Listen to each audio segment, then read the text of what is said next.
Tzfas from Eretz Yisrael. It's almost Shabbos, but we gotta go live. So we're obviously not in the barber shop, but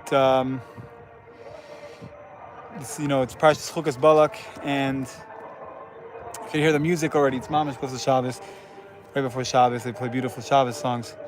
I hope that the voice comes through. But okay, so I was gonna go into a bunch of stuff talking about different decrees about burning Sfarim, and it has to do with the Parsha, because by the Parah Aduma, which is how the Parsha starts, right? The red heifer. So it talks about how the Rashi, not Rashi, Unkelos, Targum Unkelos says, Dag Zeta Seiraiso, Dag Zeta Deiraiso. This is a decree of the Torah. And that has also been the term coined for when there were decrees for burning of Sfarim. And the reasons are, hey Mandy, what's up? And the reason is because there was a Shelas Chaloi made particularly by the burning in France, public burning of the Gemaras in France, and the Chachamim then wanted to know if that was actually a Gzeira from Shemayim that needed to happen. And what they got back, they made a Shelas Chalaim, which means that there's a certain way to ask from Shemayim in a dream to get an answer. And the answer was that yes, it's a Gzeira of Eraisa, and it's the same exact language of the Torah, of the Targum Unkelos. Okay, so my brother is saying Menachem, he's saying that in Eretz Yisrael it's just Parshas Balak. It could be, but I'm here for the I just got here yesterday, but it's the so getting back to I'm doing it for the American crowd, but anyway, thank you, Mendy, for that. But anyway, so the reason for the Parah Aduma, Unkelos says the same language that was given to them by burning the books, and also the burning happened. I believe it happened in Parshas Chukas on a Friday. And actually, there's a it ends up being that there's a fast that some people have for this day. But anyway, I wrote a lot of this down.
Over, and it sacrifices itself for the Yidden.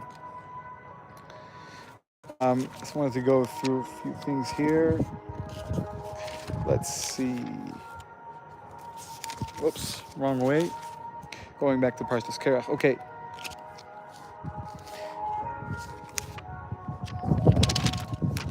Okay, hold on with me one more second.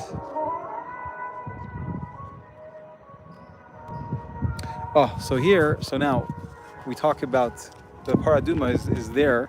Why is it there? It's there for people who are Tommy Mace. So if it was for people who are Tommy Mace, so now we're going to talk about nowadays, the minhagim that people have when they go to cemetery and they're around a body that had the shama is the dead body. So let's see. I want to make sure we got everything here.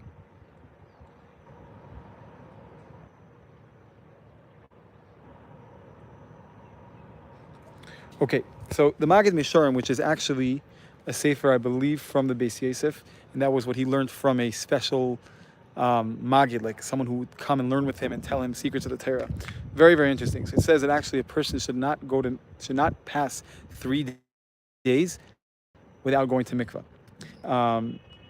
and that's why Ezra Sefer actually made a takana that we should read the Torah on Monday and Thursday aside for Shabbos, because water is Torah, but water also means actual water, and that a person should tevel in a mikvah at least every 3 days.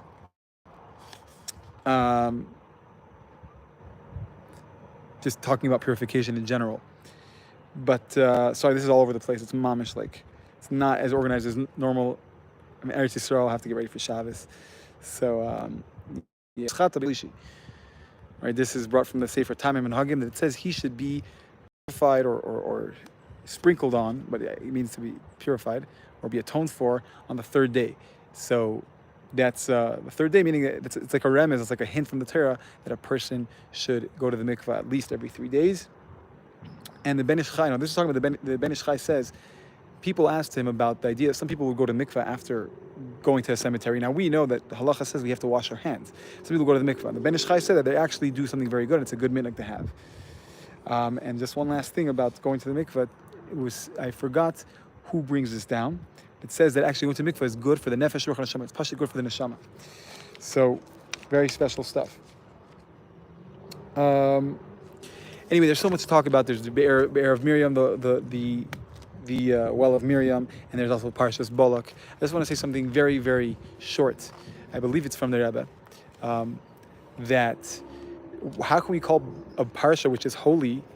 How can we call it by the name of a rasha, who is Balak? And the answer is that Balak, what he did was he tried to do bad to the Jewish people. He hired Bilam to curse them, and good came out of it. The opposite came out, brachas came out of it. And so because of that, Balak is signifying the total transformation that happens when we take something bad and turn it into good. And it's called ishapcha. And therefore, that's actually one of the most beautiful things, that even the bad, even the negative and the opposite of kedusha, of holiness, that itself turns into holiness, and that itself is included in holiness and totally gets transformed and is totally nullified. So anyway, we should live to see the day that all of the evil is actually eradicated, and that everything, the good spark, the godly spark in everything is revealed.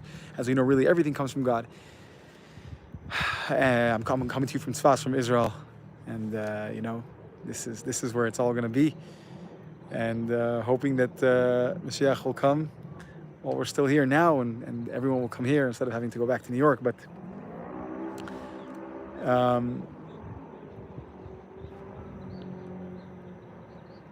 my brother's saying how it's interesting how ishapcha, the idea of turning something impure to pure, happened from the shalosh klipas atmeis, from the 3 unholy, the 3 impure, which normally is thought to be impossible to do, But there's a lot of discussion around it as well. Mendy, we have to have you on at some point. You're on fire. But anyway, good Shabbos, guys. I have to run. It's mamish, like the sun's going down. But I didn't want to disappoint. I'm sorry I started late. The internet here, until I finally figured out an internet solution. Yeah, it took me over a half hour to figure out. But anyway,